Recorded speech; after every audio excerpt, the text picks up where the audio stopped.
Hi everyone, today I'm going to present Project 2 Commerce from the CS50 web programming course, and its 7 requirements to complete the task. The first one is model, so user will be able to go to a listen and bid an amount and also make a commentary, and also to send data to the web application via Django models, like also the listen one. The second requirement is create a listen, so user will be able to create a listen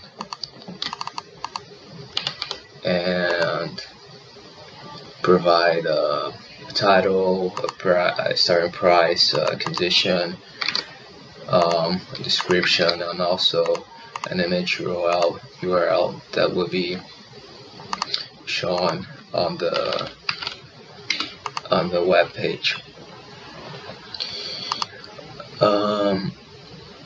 The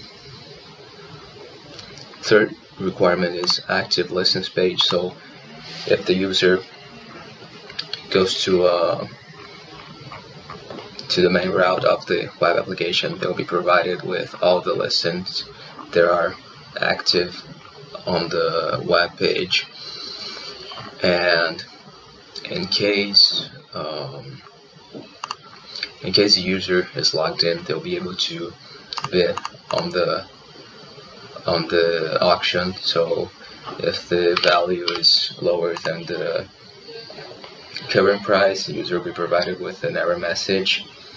They'll also be able to, the commentary section, make a new commentary. So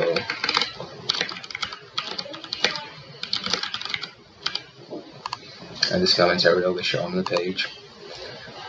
They'll be also be able to add the item to their watch list, and in case they bid a value that is greater than the actual one, the current one, this value will be updated on the web page. If the user is the owner of the auction, they'll be able to close the auction. And when the user who put the bid on the listen, they'll see they won the auction.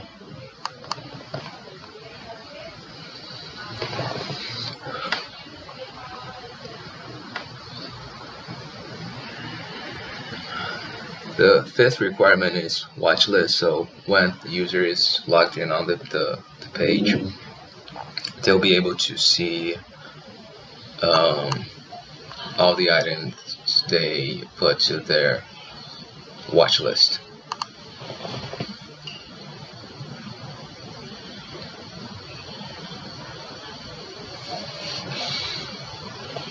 The sixth requirement is category. So if the user just goes to that page, they will see all the categories listed on the website. And in case they click on a category, they'll be provided with all the listings that are in each category. And the last requirement is Django admin interface. So when user is logged in, they have admin powers. They'll be able to add, create, or delete information and all those models for bids, for comments, and for listens in case they want to edit anything or even delete it from the website. So thanks for watching, and that was CS50.